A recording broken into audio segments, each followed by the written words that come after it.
I went to Bato in 2002, April, after my house job in Kolebu. And I went with another doctor, now a big surgeon. We intended to stay for 2 years and then go back to Kolebu and then specialize. We wanted to do obstetrics and gynecology. When I went there, I met a nun, Sister Idgita Gorgeous,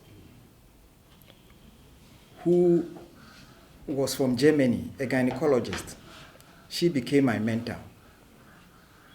Let me say one thing she said, that one person does not make a hospital. Kofi Effah alone cannot make a hospital. So when you get all these accolades, you must appreciate that it has taken more than one person. I may operate. We have an anesthetist who gives the anesthesia.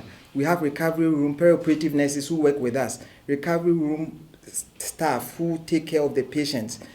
When we come to cervical cancer prevention and training center, I cannot mention it without talking about Miss Ethel Tekbo and then Miss Comfort or Mrs. Comfort Womeno. They are the backbones. But that is to put it aside. Sister Idgita Gorgeous came from Germany and spent 42 years in Bato. In more difficult times, when there was no light, no electricity in Bato, it was difficult to get water. They stayed there for 42 years and finally left Bato in August 2012. They finally left Bato in August 2012. That is 10 years ago, 10 and a half years ago. When they were going back, and I would not want to tell long stories about what I did leave before coming back, because that was the year they were going. We needed somebody in Bato to hold the fort. I decided to go there. My motivation was the fact that these were Germans who had left a legacy not for Bato alone, but for the whole country.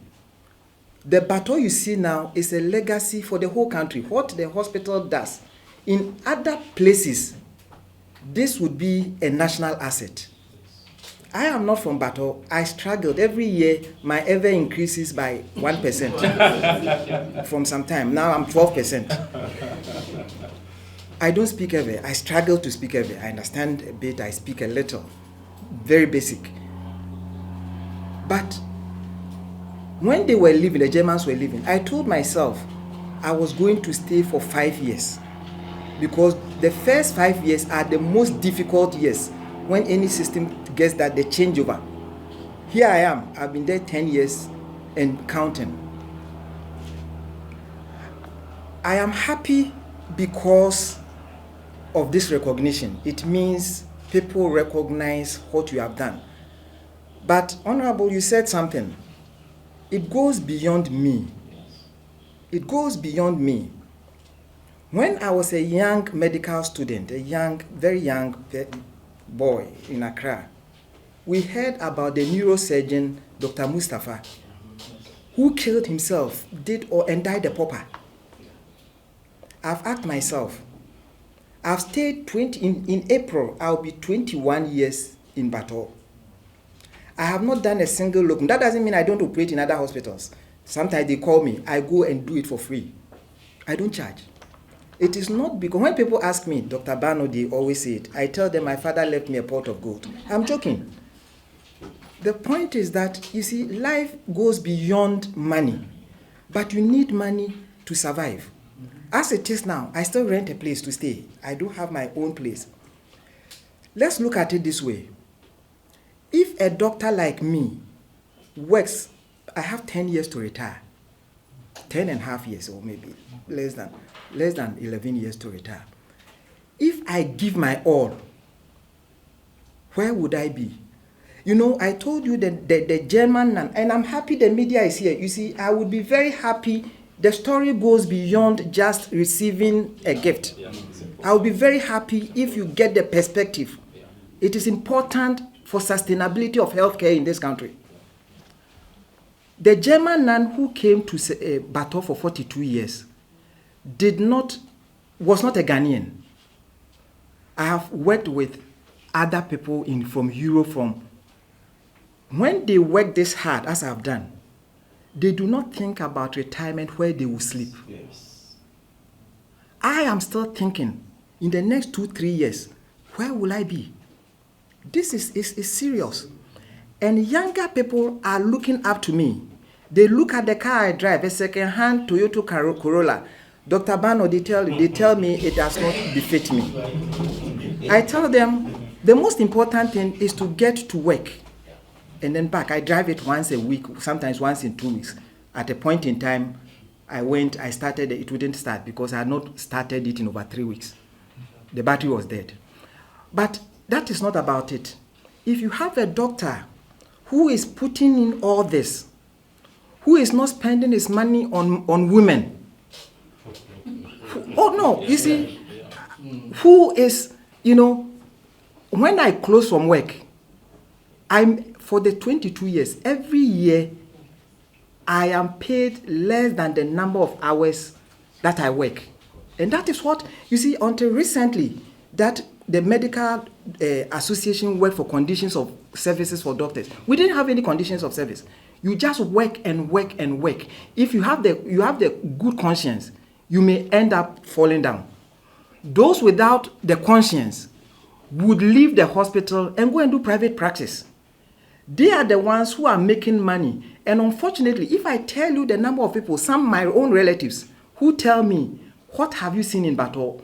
Why can't you come and set up your own place? You make more money. Then I tell them, if I had my peace of mind and I know that when I retire, I am not going to be a pauper. In fact, I will put in even more. And there are many doctors like me. How do we get these doctors to put in there? Because I am at the prime. In fact, I am even beyond my prime. I can see the number, if I'm operating now, I struggle compared to 5-8 years ago. When I was operating 8 years ago, it was effortless. Now I struggle a bit. So I have gone past my peak, my prime. I'm actually this. So younger ones must replace me. At this point, you ask yourself, how many young ones would be willing to come and do what we are doing? The other point is that even if I had not done what I had done and decided to do it at a much later stage, when I was convinced about my security, where I will stay after retirement, we wouldn't achieve this. So it is extremely important that younger ones would have. I would like to quote, let me quote Dr. Martin Luther King Jr. He said, philanthropy is commendable, but it must not make the philanthropist overlook the circumstances of economic injustice which make philanthropy necessary. Philanthropy is commendable, but it must not make the philanthropist overlook the circumstances of economic injustice which makes philanthropy necessary. Yes, your gesture, Honorable, perfect. I have a personal relationship with him. He knows me. I am neither NDC nor MPP. He knows what I write and what I can write and what I will write after this. Just have mercy on me. So it is good to have philanthropy, to donate this to me. But a system that paid me well so that I wouldn't have needed this philanthropy would be better. But it is not possible. If I tell you how much I earn in a month, you would wonder. And some of us are conservative. I am not investing in private things because I'm very conservative. And when you try to invest with the government, treasury bills and bonds, look at where we are. No, all jokes aside. So you can imagine my fears about my retirement. My fears about retirement.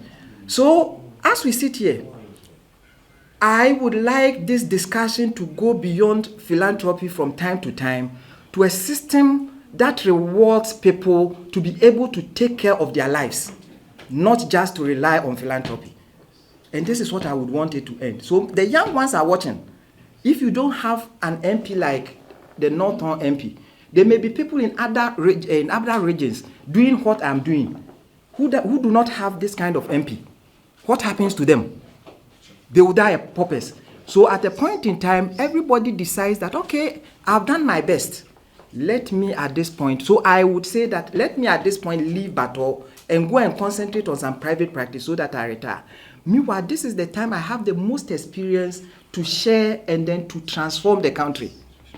To be able to make some doctors like us continue like this, we need some security to do that.